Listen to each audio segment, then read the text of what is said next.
Big 5-0, episode 50, everybody. Welcome back. I'm your host, Joshua, along with my partner, Diego. What's Um, up? lot of amazing scoring performances, geeking out on offenses, talking about big news, a lot of NBA action over this past week that we need to get to. So, Diego and I can't wait to share all we have to offer from what we've observed. And let's start with the two big men. We know who they are. They combined for 132 points, 26 rebounds, and 7 assists. Um, one of them had like 44 and a half, and then like Embiid had like 30. So, spoiler alert, one of them's Embiid. We have to talk about him. 70 points, 18 rebounds, 5 assists.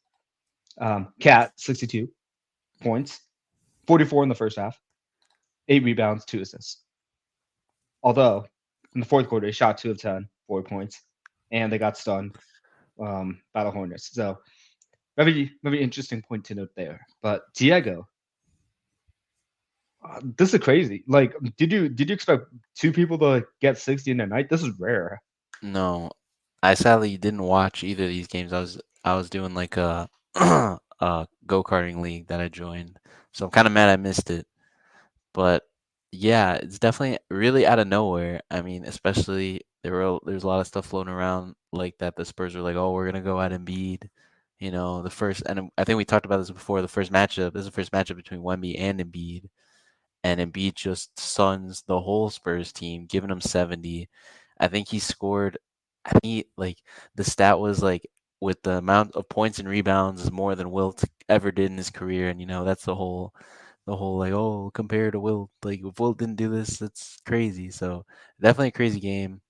For in terms of Cat definitely went off, but if you check his 3 point percentage, he hit 10 of 15 from three, which is out of this world, and I don't want to discount it too much, but a bunch of those threes were just wide open pick and pops, and he made them, but they weren't like self created. He was on Steph Curry mode. Still good 3 point shooting. But yeah, the 4 points in the fourth quarter, and he even got benched in that fourth quarter is kind of worrisome. But yeah, it's basketball. It's NBA regular season. Anything can happen, and anyone can drop 62, 70. It's very interesting. It reminds me of was it last year when Donovan Mitchell dropped 71 and then Dame also dropped 71 a game or two after, kind of Right. giving those Right. vibes. Yeah. I mean, to see from big men are pretty impressive. It's kind of like the way the game is going now. Like Hmm. you either have one of these unicorns or you don't. Like it's why Celtics made a move for Porzingis. Like it's why Jokic Yeah. was like so hard to defend.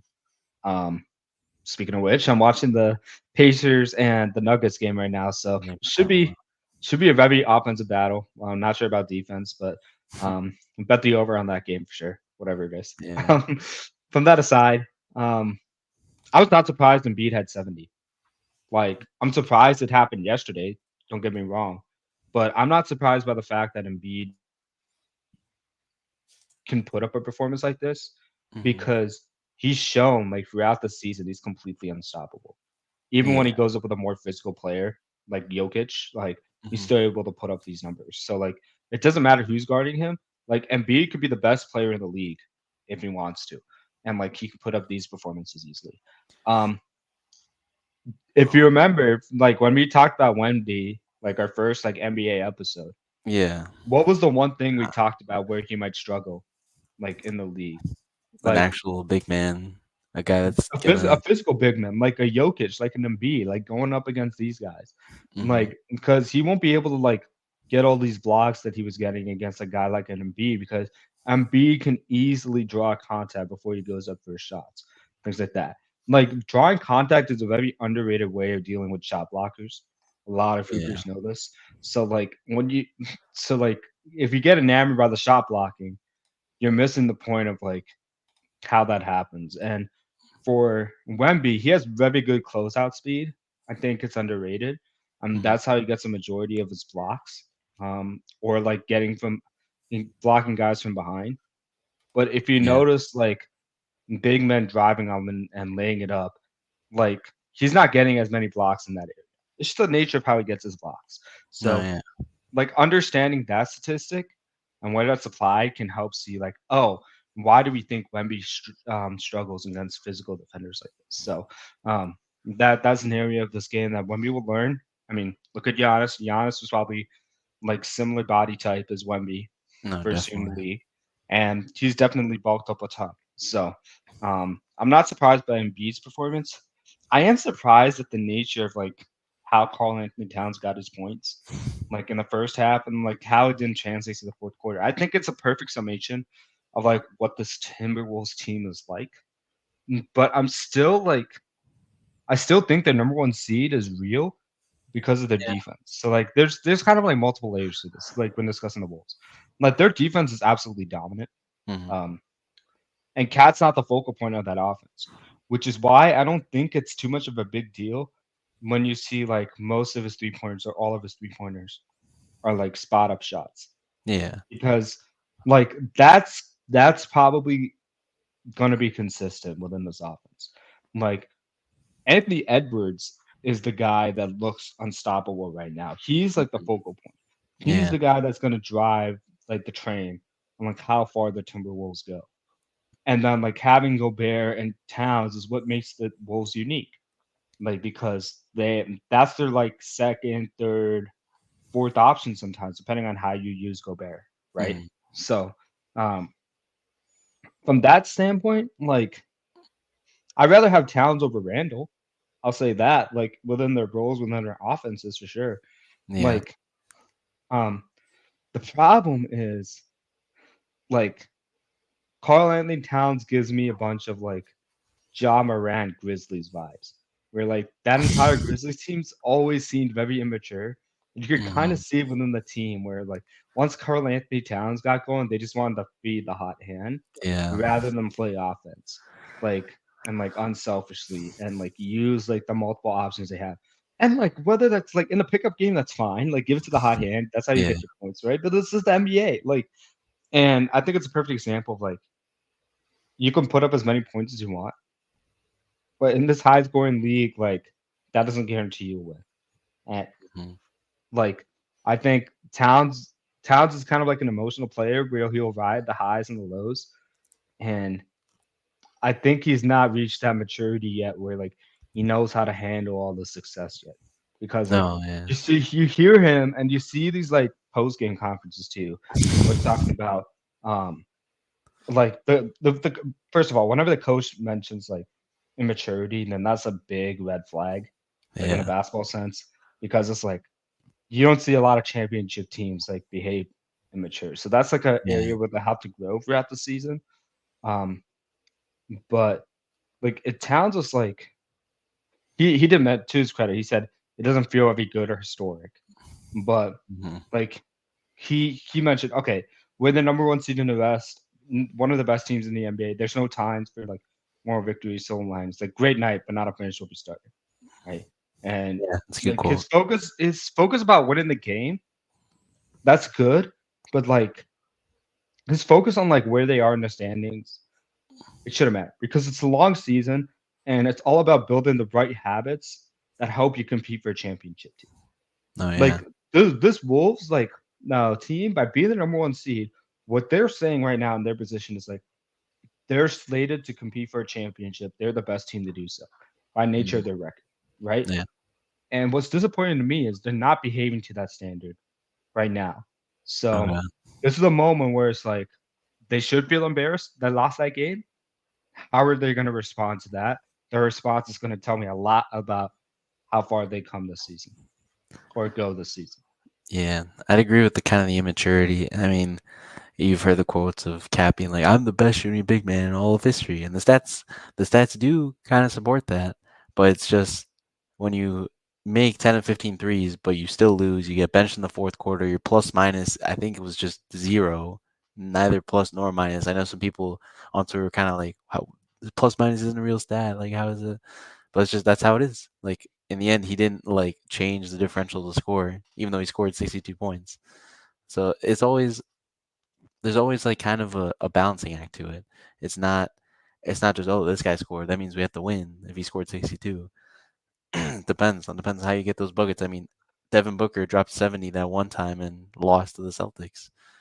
and everyone used to call him like he would just have a garbage stats, or like he's padding stats on a bad team. Now that's not what Carl Anthony Towns is doing, but scoring isn't everything.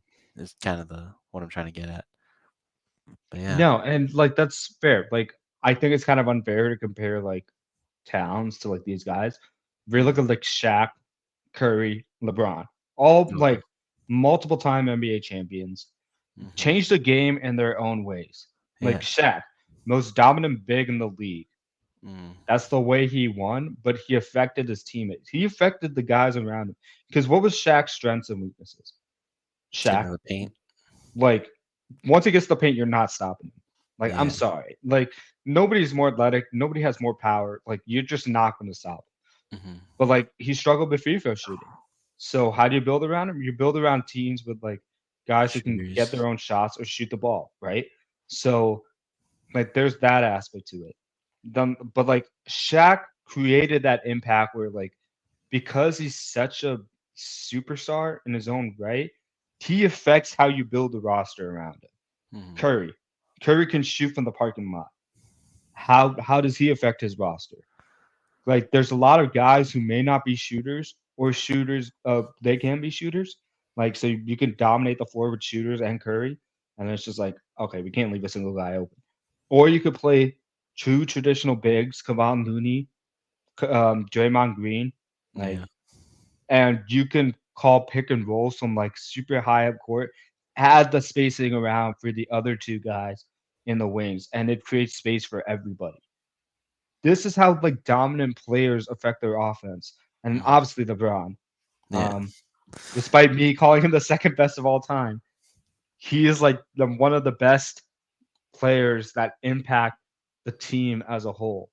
It's Mhm. it's one of the reasons why he's regarded as one of the greatest of all time. And Carl Anthony Towns needs to have that kind of effect, like in order for these performances to translate to winning. Mhm. Okay. And Yeah. when you hear like when you see the scores and you see how like his shooting is fluctuating and how that's impacting the Wolves and like their defense, it's like you don't want to hear that stuff. Like there's no reason that Carl Anthony Towns can be a bad defender. He has all the physical traits to do it. He needs the effort into it, and it's a sign of that. And then and like offense, okay, great. You can put up this many points. How is that affecting the rest of your teammates? Like if it's just like, oh, they're gonna pass it to you and rely on you, then like they gotta step it up on the offensive end if like you face like a better defense than the Hornets. Mhm. Like, what if you go and face like the Warriors or the Clippers? Like, you can't go in and play like that. Like, if Towns doesn't go in, because like Yeah. defenses are going to make adjustments in the playoffs. Like, if they see you have like 20 and a half, let alone like 44, like Yeah. they're going to make adjustments on that. So They're doubling you right there. like I'm making this long rant to explain why like I'm going to overlook Cat's performance right now. A great offensive performance for like three Yeah. quarters. Great offensive performance. Like when I saw 44 and a half, I was just like, oh my gosh, he's taking over the game. But aside from the overall fact that like bigs are just like change the game with either like you have them or you don't, like seeing that like stat disparity really disappoints me with Cat in particular. Yeah. Um, like you said, they'll just in the playoffs if that happens, they're just gonna double and make someone else make a play, make Mike Conley cook, and at least me in last night's game, he couldn't because he hadn't had the ball that much throughout the game. So it Or kind of they'll tilt their becomes zones to him. They'll like yeah. straight up play zone and they'll like play like maybe a 3-2 where they prevent him from shooting the three. And the Mhm. weakness is like you got to find the baseline. You're like, but the point is like Cat has to rely on somebody else when that comes up. Now, Yeah. if they play the way their talent is structured, where they go to Edwards and Edwards is kind of the playmaker that drives the bus, I think it could work. Where like Edwards has 35, Cat has 30, like Gobert has like 15 off of like half of them being like lobs or something, Yeah. right? Like that's 70 points right there. And then like you fluctuate the bench for like 10 points here, 10 points there. Mhm. Like it can definitely work with Cat having great performances, but like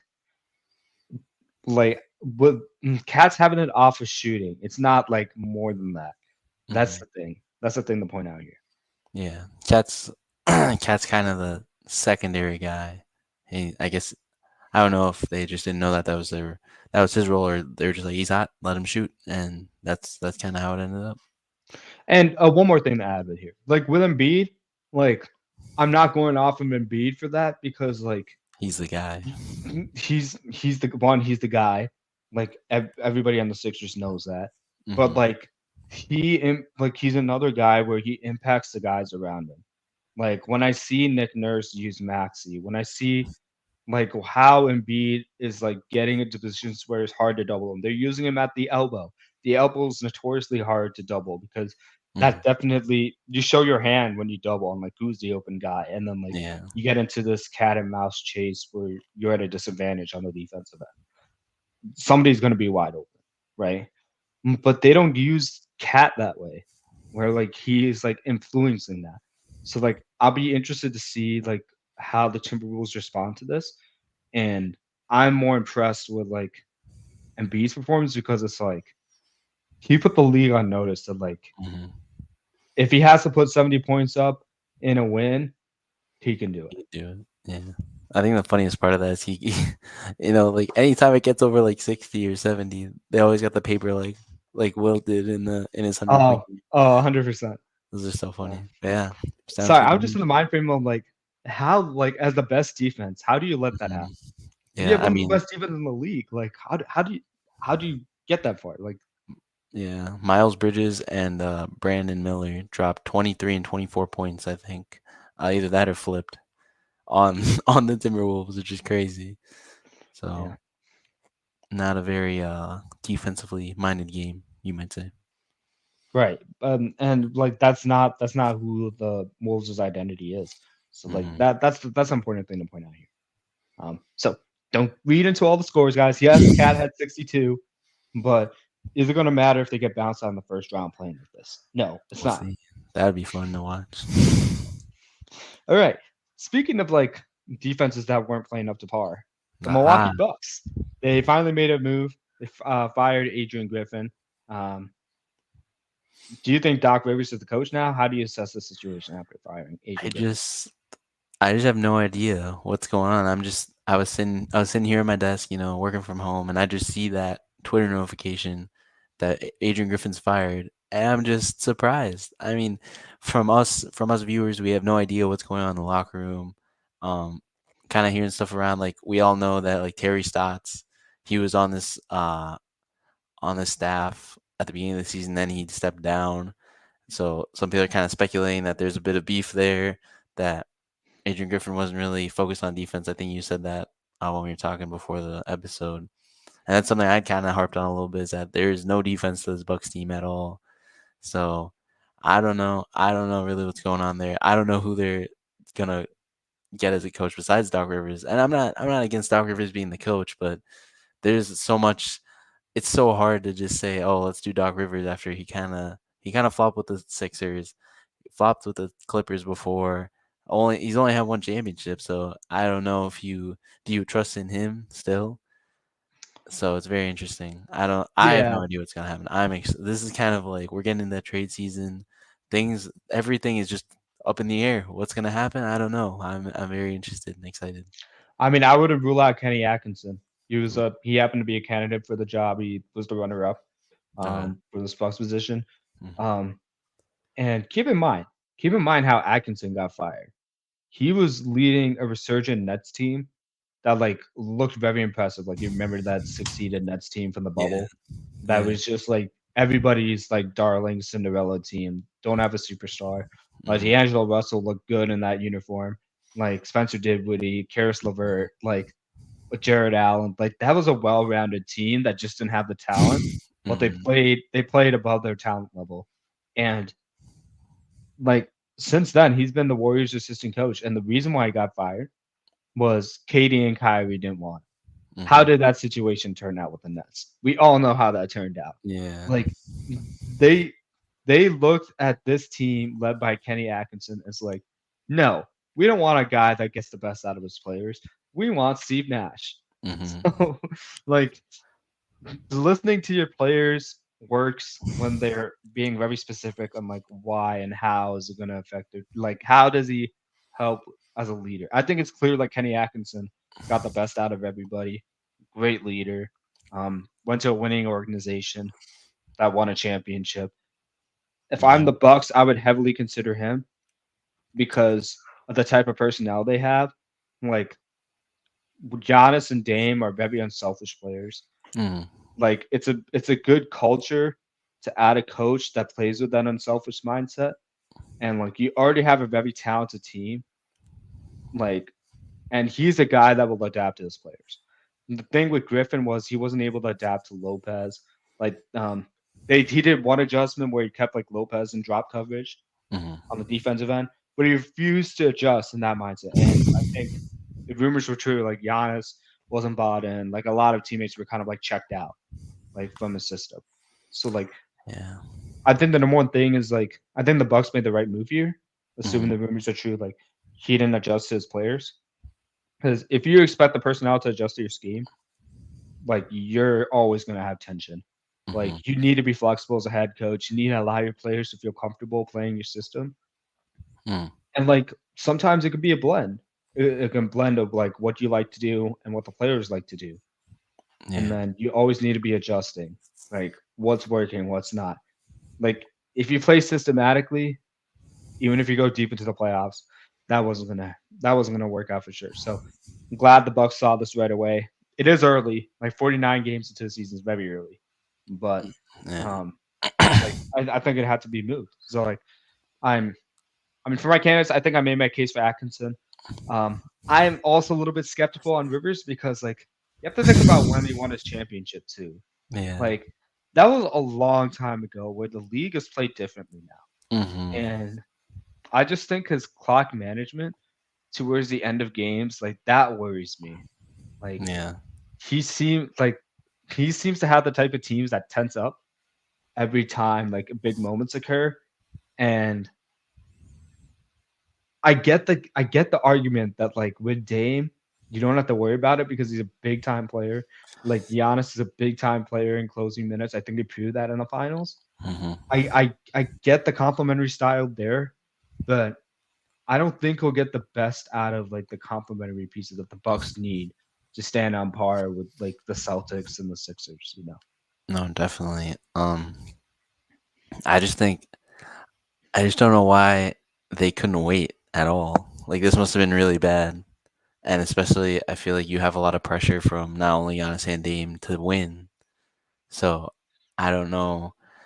I just imagine what that locker room was like because it must have been disastrous. It must have been just terrible to need I to. mean, yeah, though, so like a week away from February, the Yeah, All-Star game is coming. Like you don't have a yeah. lot of time like to like implement a new system or get guys to buy in a different way, right? So like I think they made this move the perfect time because you got a couple weeks to like introduce what you want to do, like what the players think about it, like how you can adjust to them using your scheme, like Mhm. adapt, like to like your coaching style to the players, players to your coaching style. Yeah. Like that needs to happen to me. It sounds like it was very one way and like a dictatorship, and that's like not what it's supposed to be. So like I actually think the timing was not bad at all. Like Oh, think about 82 games in a season. Like this oh is right yeah. in the halfway mark. Like this is a team like being self-aware, assessing them, and making the move. So Yeah. I, We've seen some post All-Star runs back in 2022 with the Mavs and the Celtics. So if I, I feel like they could also do it as well. They just gotta make sure they play the cards right. yeah, we'll see what happens. I'll be interested to see who the Bucks coaches next. We'll keep our eyes on this. Yeah. All right, I think Trading. this is an underrated move, but Yeah. Terry Rozier got traded to the Heat. Um, Kyle Lowry goes to Hornets along with the 2027 unprotected first round pick, I Oh, believe. okay. Yeah. So Terry Unprotected, Rozier you is said? averaging a career high 23.2 points, along with 6.6 rebounds, and um, I think I meant to say assists there. I'm reading Okay. off the Athletic, and it's kind of weird. They're like 6.6 rebounds and 3.9 rebounds per game, but it's Uh. actually 6.6 assists, I think, and then 3.9 rebounds per game. That would make more sense for a guard, but could be flipped. Who knows? Mhm. Yeah. Then you have Kyle Lowry, six-time All-Star, 2019 NBA champion with the Raptors, who's currently registering 8 points, 8.2 points, 4 assists, and then 3.5 rebounds a contest. So Heat are sitting sixth right now at 24-19. Hornets are 13th with a close record of 10-31. So what do you think of this move? Um, do you think this is significant enough to vault the Heat into top four consideration? I don't know. I mean, you definitely get an upgrade at point guard. Kyle Lowry is good, even though he's just so old. He is as old as Father Time. It feels like he feels just as old, if not older than LeBron, but he's not, which is weird. But I think the biggest thing for him is he was, geez, sorry, I just saw a crazy lob. Um, he was a good shot maker, but he wasn't as good of a defender as he was back on the Raptors. So I think it's definitely an upgrade. You don't get any more defense, I feel like, but you get like a shot of offense straight into your veins for the Heat, which I think is something they kind of need. Um, I think it'll be interesting. I don't know where they are in the standings right now, but this could definitely push them up a good amount. I think they just need to get a while this year. If he can come back and they can kind of form up, they'll be doing something interesting. And yeah, I think back when he was on the Celtics and Brad Stevens was getting the best out of his point guards like Isaiah Hmm. Thomas, Terry Rozier, Isaiah like Thomas. Marcus Smart, like yeah, I haven't heard that name in a while, did you? Yeah, No, I yeah. mean they're sitting behind the Cavs and the Knicks right now, but like Cavs are like 3 games above them. So Okay. I think they can make that up, like if this move turns out well. Hmm. So I actually think they can be. No, If we yeah. think about like Rozier, like he's a scoring machine, Hmm. and I think like when he was on the Hornets, like they're trying to build their team around LaMelo Ball, right? That always seemed like a very odd fit to me because it's like, are you gonna play Ball and like Rozier like as like two guards like together? Like, what was the plan there when like they were first crafting the team? I don't think the Hornets had a real plan there, and I Hmm. think this is the Heat like admitting they messed up on the Gabe Vincent like situation Yeah, going into free agency they and like did. saying we need a redo here. Like even though like Lowry's stats aren't as good as when he was on the Raptors, like Hmm. peak Lowry on the Raptors was amazing.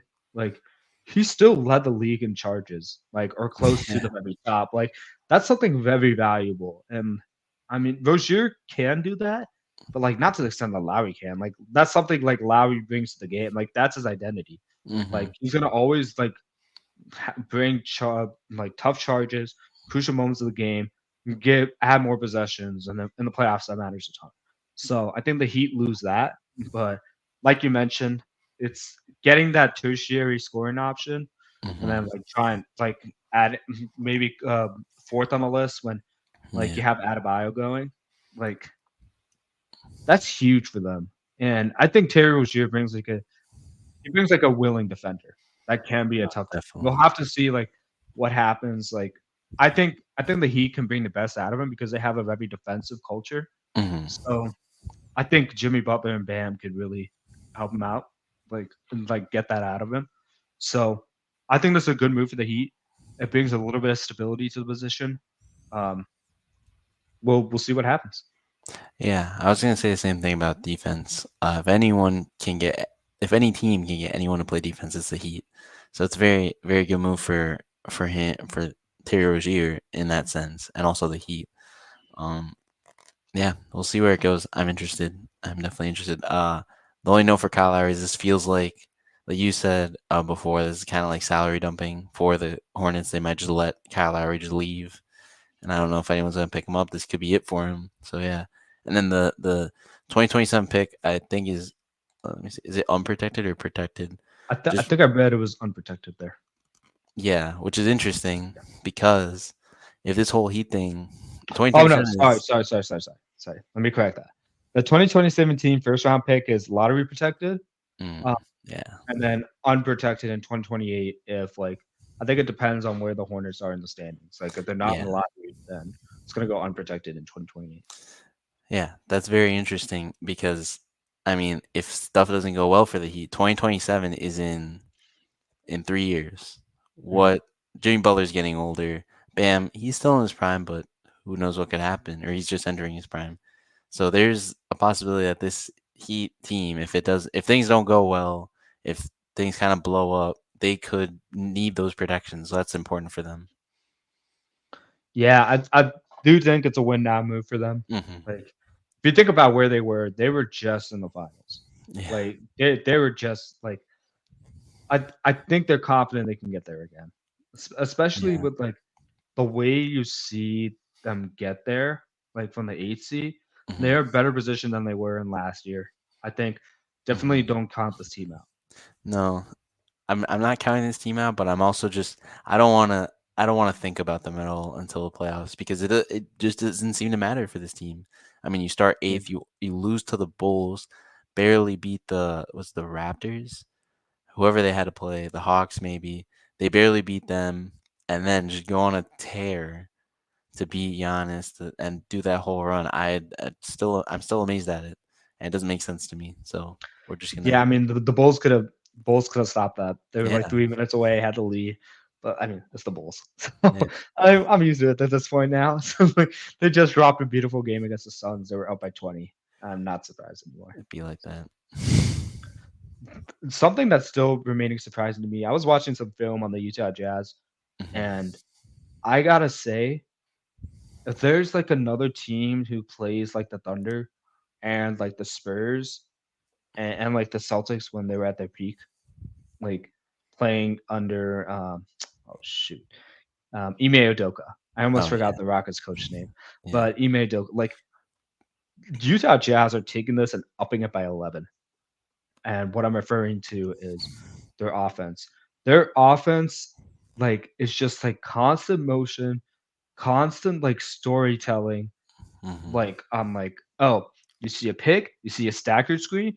Oh wait, we're about to run a staggered swing. Wait, no, it turns into a pick, and then oh, um, there's like a flank that's coming out the other end, or like a guy sets a pick, and then oh, he pretends to dive. Oh, he's coming back from another screen. Oh, he's pick and pop. There's just so much going on with this team on offense, where it's like very circular, very like fluid, like movement, where like the players are kind of like knowing what their second and third moves are Hmm. after making the screen. Like a lot of offenses I see now, it's okay. It's spread the guys out, run a pick and roll, pick and pop, or like kick, kick, kick, something like that. That's Hmm. a majority of offenses, or like or getting on the fast break. This team seemingly knows how to maximize every single like player's strengths and weaknesses. Like I'll bring three guys like to know, like Jordan Clarkson, Colin Sexton, and Mario Markkinen. And oh man, and then who's that 3 and D player? Simone Italian master. Fontecchio. Yes, I love him. Yeah, I love the way he's playing right now. He yeah. plays absolutely amazing. Like he he's not afraid to let go of the three ball. Hmm. It's always like seems like in a catch and shoot situation, even though like he's on the move all the time and looks he just he's the perfect fit for that offense. So okay, so geek it out on those parts. I think with Lowry, like he's definitely the best player on the team, Oh but like yeah. he's not the guy you think of that's gonna bring the ball up, like make an isolation move, like score like off the dribble or something like that. That's not his strengths. His Hmm. strengths are in the shooting because he's 7 foot tall. Nobody can get to Yeah. his shot, and like he loves to dunk the ball. And the way Will Hardy uses him, absolutely amazing. Like you see him at the function of like they'll run screens for him like he's running a route and he's running Hmm. behind it, or like he'll roll, but like the rolls are like rolls to lobs. Like they'll set it up and practice it that way, Yeah. or like you'll just see him coming around the corner for a three. But like the way he gets there, like involves like three or four guys working together to free up a guy. And they always change it up, run secondary options like that, like I highlighted earlier. Hmm. And it's a really amazing to see. Um, and then the nice thing about this is you need guards that aren't going to dominate the ball to run this offense because it's like a free flowing offense. Like Yeah. there's a lot of space in play here, and it's kind of like read and react more so than like hold the ball, then like make your decision as a prototypical point guard. Like, and I think that's a perfect fit for Sexton and Clarkson because they're kind of like volume scorers that function best off the move. Like Sexton is great. Like he's amazing at layups. So Yeah. how they use him is they just have him diving to the cup after picks or like off emotions. And then like with Clarkson, like he's getting a lot of those like elbow jumpers. But like when they use like Clarkson and like Markkinen together, like they use them in a way where like Clarkson's on the move. You have to get to him, otherwise he's diving to the cup. So you commit a second guy, but that second guy has to peel off of Markkinen, and Markkinen knows exactly where to go to maximize the space to Mm. get that pick and pop three. So the way they're getting their pick and pop threes and like using specific guys to dive to the cup is very impressive, and it's minimizing the weaknesses of the team. And I gotta give Will Handy a ton of credit. Like like he had this team sitting at like what 7-20, Yeah. like 7 and It did 16 not or start something, out well. and then now they're like 21-20 or 24-20. It's very impressive to see, like how this Utah Jazz offense is. Yeah. I'd say they've just been on this tear. It was surprising me when they beat the Mavs. We've talked about it before, but it's kind of snowballed from there. So I'm happy that it wasn't just a fluke for the Mavs, but also I'm happy for Lowry Markkinen. He's been balling. I feel he's been in a lot of trade talks, and it's kind of it's not that it's confusing, but it's like where do the Jazz kind of want to take this? Because you have some young players, Keontae George, uh, Ochai Agbaji, guys you might be able to build something around.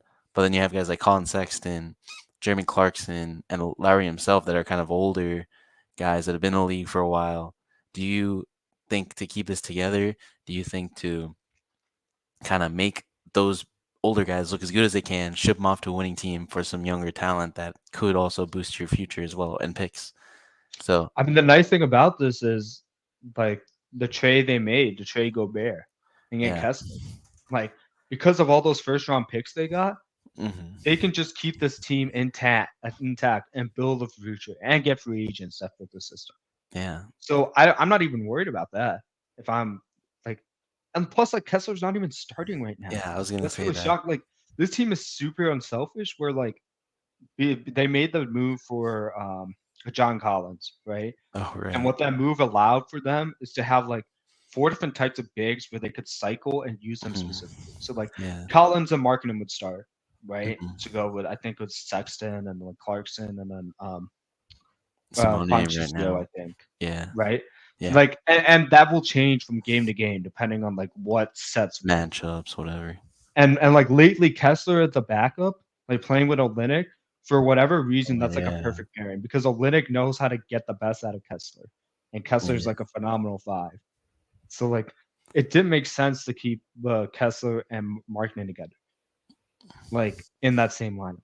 But the players are bought in, like it's clearly working for them now. Like if I would just ride this wave if I'm the Jazz.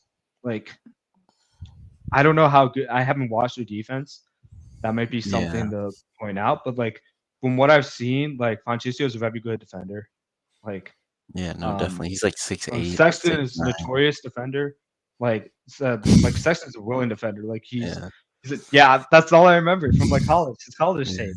Like Markman's become a better defender now because of his size. He's Mhm. using his size well, like from experience. And like Kessler's always been a great shot blocker. Olynyk's been like an underrated defender. So like they have something here. Mhm. And I don't even think they need to make a tradable move. Like I mean, like if Danny Ainge finds like rips the team off again and makes that move happen, like props to him. Props to him because like Mhm. I would take that. Like somebody's offering 3 first round picks for Larry Markkinen, That's a I would do lock. it. Yeah. Yeah, like automatic lock. But like from like a team building perspective, I wouldn't change a thing about this team because they're looking good. They look bought in. They look exactly how we've been talking of the Thunder before the season started, and Yeah. that's a big improvement for this team. Yeah. It's very interesting. Only other thing they need to prove on is the jerseys. I always like looking that up. I actually like their orange jersey, like their orange and purple jerseys. They're pretty Oh, nice. those are older though, right? Or are they? Are Uh, they? You mean the throwback jerseys, like with the mountain on them? no, I mean those. but they pulled them out last year for a couple games. So like Oh yeah. maybe it was for like some throwback games. I also like their orange jerseys. So like Oh, you mean it- like the gradient ones, the gradient yeah, orange. That yeah, maybe those that's were the one. good, but those I haven't. like those. Now they just have like black, all black and yellow letters, no logos. It's Oh, kind so of it's like rough. a University of Michigan like rip off there. Kind of. It's just mid. So, but then again, a lot of people have a lot of quarrels and they don't love the NBA jerseys right now. So it is what it is. First thing I was fixed is the those in season tournament courts. Yeah, That like shocked my eyes there. true. I kind of liked it for a while, then it was just like, oh, my eyes are having a seizure. Yeah, feels weird. The in-season tournament feels like it was years ago, and it wasn't. It's barely like Right, 2 months ago. right. But at the time it happened, it was so good because you had guys competing. Hmm. Like so, Yeah. I wonder where they're gonna go from there because it's not like you can add two. Like I think No. the way they did it is good. Where it's just like January is probably the only like weird month for games. It's Yeah, because we're getting into trade season. You got the All-Star like game. yeah, so that's kind of like the sacrifice you're making, right? It's kind of like that in between time. But It's okay. man, I'm having the hiccups today. It's bad. Really? That's weird. I haven't noticed. Well, I clearly have. Yeah. All right. Uh, I didn't watch the Suns Bulls game. I got overconfident yesterday, thinking they'll win. Was really tired from work yesterday, so I was like, you know what? Not gonna watch this. Bulls are up by 20. I think they'll be fine. KD had a big shot on KD. Woke up this morning. I was like, the Bulls won, right? Wait, the Right. Bulls won, right? I opened up Bleacher Report. I checked the score, and I'm like, oh, you got to be kidding me. Okay, of course KD went off in the fourth quarter. Talk to me about what happened because I don't know where to begin. I mostly watched the fourth quarter, so kind of got some good analysis there. But I think the biggest thing for me is that although the Suns did win this game, I mean, you're in a close game again against the Bulls. I mean, they had another close game in Chicago where it was really tough. But I think the Suns win this game, but I just don't think they themselves are a team. We've talked about this before. That it's kind of the big three, and then I was saying this before we started recording, but the big three, and then some bums. And no disrespect to the other like what's like Chimezi Metu, Grayson Allen. I'm not saying they're terrible players, but it just feels like you got their big three, and then you just drop down into the crust of the earth, and then you got those guys. And it's fine. You can figure it out, but it just feels like they want to keep it between the big three to score, and then if they get double, pass it around. So I just think it's a bit difficult for them with their depth and such. But I mean, when you have KD's shot to kind of ice the game was nuts. He goes up, double clutches. Alex Caruso almost has a block on it, and he still makes it. It was seeing that Unbelievable. live was amazing. Bradley Beal made some good shots. But Bradley Beal is still someone that can get bodied, and especially defensively, I think he's a liability. He's not the same guy he was years ago, and he never has been a good defender. So it's kind of tough when even your third guy is someone you're not. Like, I mean, he had that big 37-point game, but yeah, it's hard. It's hard to really support a team that shoots, like we all know, the least valuable shot in the league. That is very difficult to kind of recover from if you don't have a good defense, and especially their defense is okay at best. Your biggest guy Nurkic can't really do much, especially against Vucevic. Vucevic was getting a lot of boards and points on him, so that was very That's always interesting. been Nurkic's problem. Like he's a very physical player, Yeah. but he doesn't translate that to defense. That's the problem with him. And I would say Kobe White had another good game. I think if I'm not wrong, he was 4 or 5. He ended up 4 or 5 from three in the Wow. game. He was Wow. cooking, and Io played well. Demar made some crazy shots. There was one call that I didn't like where Demar gets it on the kind of like near the left baseline in the mid range. He shoots it, he drains it, and it's called a foul on Grayson Allen. But as he shoots it, he brings his arm down like this, right into Grayson Allen's arm, and like pulls it down, which was a really weird call. It was a really weird thing for Demar to You know do. what was weird? Yeah. Grayson Allen injuring Alex Caruso on a stupid fast break last year. I'll never forget that Mm. when he was on the Oh, Bucks. when he was on the So you Bucks, know right, what? right. You know what? That's a makeup call. I don't mind that. Yeah. So Yeah, I mean, no, but it yeah, was a that's kind of like a veteran move right there. Like, or mhm. like the refs won't catch that. Like, Just the weird thing was like it originally was a foul on Allen, but in the end it became a foul on DeRozan for hooking his hand down like that into Allen's arm to make him fall. So it was Yeah. really weird. That was kind of a confusing like situation for me on why Demar did that or like what made him think to do that. But I overall, mean, I last mean, year, there's the context. yeah, if you're the Bulls, you're still there. I mean, competing with a team like that, although Suns being the Suns, they're very. It's hard. It's hard to really know how good they are, in my opinion. Like we haven't seen a big game out of all three of them, all three of their big three. So we'll see. And Mavs play against them tomorrow. I'm pretty sure, or Thursday. Play against them soon. No, tomorrow. Tomorrow. So it's gonna be Uh, interesting. I don't know, Diego. I think you wrote the epitaph on the Mavs right there. Fine. Um, just watch Oh, everybody my score mistake. like 20 points each. Like, I don't know, man. I'll live with my I think choice. you're setting yourself up there. It's okay. We'll let you guys know next week how it went. Yeah, no, I mean, to do this without Levine, like, has been the Hmm. most impressive part for me. Like, just watching this Bulls team, I'm actually very happy to see their progress. Very happy to see Kobe White like Yeah. getting a lot more comfortable like in his career, and Hmm. like Alex Caruso like having a team impact type of thing. Like the Hmm. thing we talked about with Towns, like having this Yeah. team wide impact. Like Caruso has that force multiplier on this team. It's very Oh, for clear, sure. like watching them play. Like and you see like guys like Io DeSumo get better just being He got a around nice block. DeRozan, Levine, like Caruso. Like it's very valuable skill. So I'm very impressed with the Bulls' progress. Hmm. Happy to see how far they can go with Levine and continue to build around this.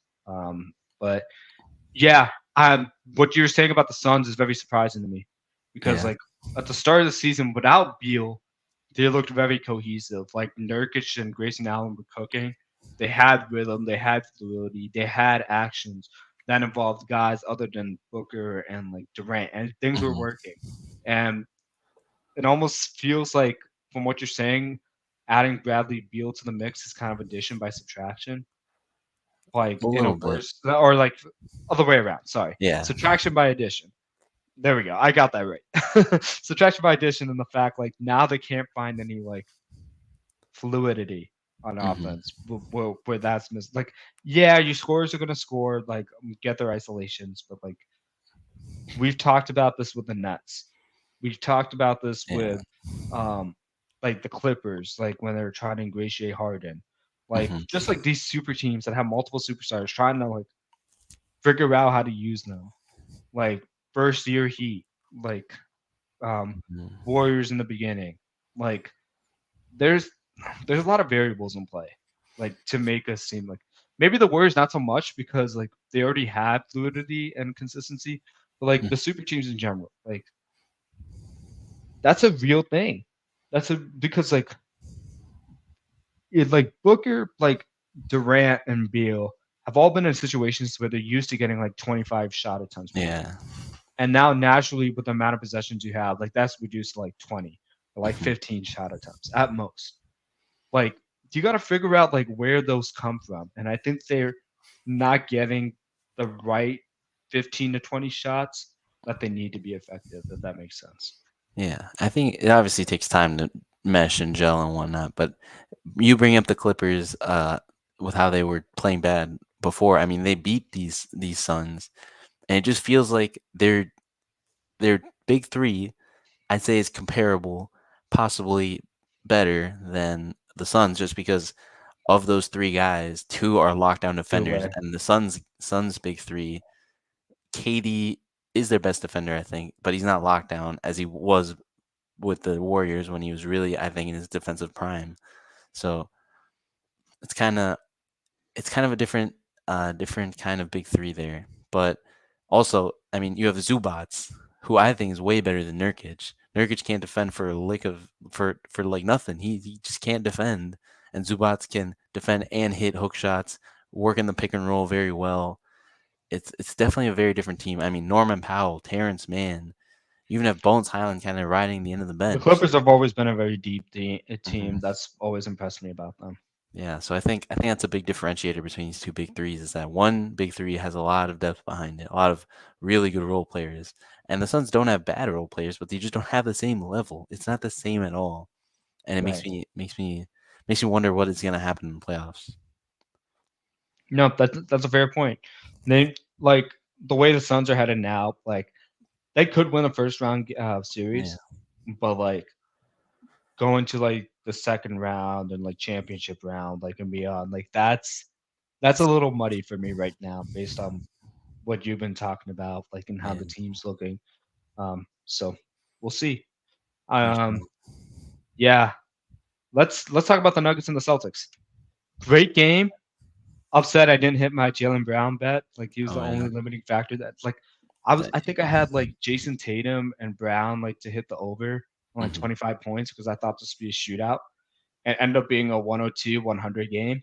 So those are the only two of my parlay that didn't hit.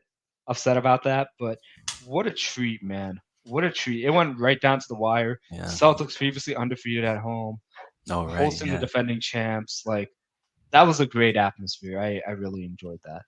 Um, did you get a chance to watch this game? I didn't get a chance to watch it. I just watched the what's it called?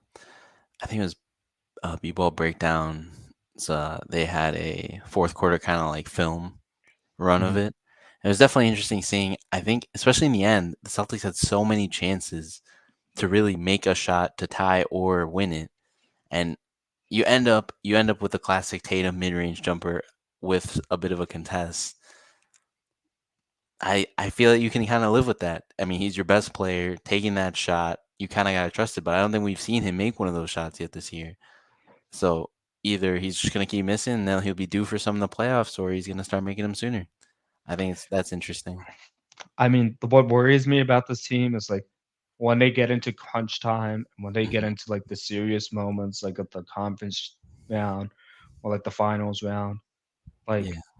Tatum doesn't share the ball like as much as he needs to in that moment. I get it. I get it. You're the best player on the team. You want to be the guy. But like that's not what this makes the Celtics team. That's not what makes the Celtics team hard to defend. Hmm. What makes them hard to defend is when White and Holiday are zipping the ball around unselfishly and they're moving. They're like think about the start of the game. Porzingis goes off for like three or four three pointers in that first quarter. Hmm. Derek White, like in second quarter, third quarter, he's like getting hot. Like he's clearly having an impact on the game, hitting four three pointers. Like these are moments where you kind of ride the hot hand, but like you do it in a way that you cause unselfish basketball. Like not, I'm not talking about like what happened with the Wolves like Hmm. yesterday. I'm talking Oh about yeah. like with like how the Celtics played. Like from the moment they had Ime Udoka and started playing like unselfish ball, Hmm. they look like the best team in the league, better than the Warriors. They have that potential. They still have it because now they raised a talent floor by Yeah. having Holiday. And like White's always been a starting point guard. I have no idea why the Spurs traded him or like why how the Celtics ended up acquiring him. But Yeah. the Celtics should thank their lucky stars he's on that team right now because he's always been a startable point guard and he's playing like a backup role sometimes or like a sixth man, and it's always incredible to watch. Yeah. But like the point here is like their stars didn't show up as much as I thought. Like Jalen Brown didn't get going. I think he had like 4 points in the No. first half, but like it still frustrates me because he like drives into like contested situations or puts himself in situations where like he can get blocked. Hmm. Like there's this one guy on like rotational guy on the Nuggets. I'm gonna look his name up right now, but like Peyton Watson. he who Peyton Watson. Peyton Watson. Love Oh, that dude's let's effort. go. I got it. He looks amazing. Very impressive, man. Like I don't know. You read my mind. Like he looks very impressive. Like he was blocking like Yeah. Brown left and right, like LeBron. Like he was like, I'm sorry, Jalen Brown. Like you and Peyton Watson are not at the same level. No, not at all. I'm saying this like with total respect to Watson. Like the fact that he made the NBA, he's one of few players that are like Yeah. very, But very good at his profession. He deserves to be there. he's a This is rookie more though, of a right? standpoint like Jalen Brown, you just got a $300 million player. This means you're Yeah. one of the superstars that you should be like owning your matchup. And either the Celtics didn't take advantage of it or they didn't call his number enough. And then, but like Jalen Brown, like when your number's called, you got to step up. And like this Yeah. has been an issue with him. He hasn't stepped up when they need him most. Tatum, like I mentioned earlier, very first point. when it's time for crunch time and you have all these things going for you, why are you taking so many threes? Or like why are you taking so many jumpers that are like clearly rimming out Mhm. and you're taking all these Kobe shots when you're not Kobe, man. Like stop it. Use your team. Use the fact that you have Holiday, Porzingis, and White, and the other team doesn't have the same level of talent. I promise the Nuggets were the defending champs, but they cannot stop Porzingis in the first half. They don't have Mhm. a guy like Holiday that like can lock No. him up, like or like a guy like White maybe and like KCP, yes, but like Yeah, they don't have like that same five that the Celtics have the best five in the league, for sure. top to Yeah. bottom, Mhm. and they don't use it. They use Jason Tatum in crunch time, and the team game like this, you have a very small margin for error for doing that. Mhm. Yeah, I'd agree. I would just say, I mean, Derek White to me, he's also on my fantasy team. He's well, so is Jason Tatum. But oh wow. Um Derek White, I mean, he's literally like in conversation to be an all-star that he's been playing this well. And I think the biggest thing for me is just he always makes the right play. And that's what I think Jalen Brown and Jason Tatum need to kind of learn from him. And yeah, he's your de facto kind of role player point guard on the starting lineup.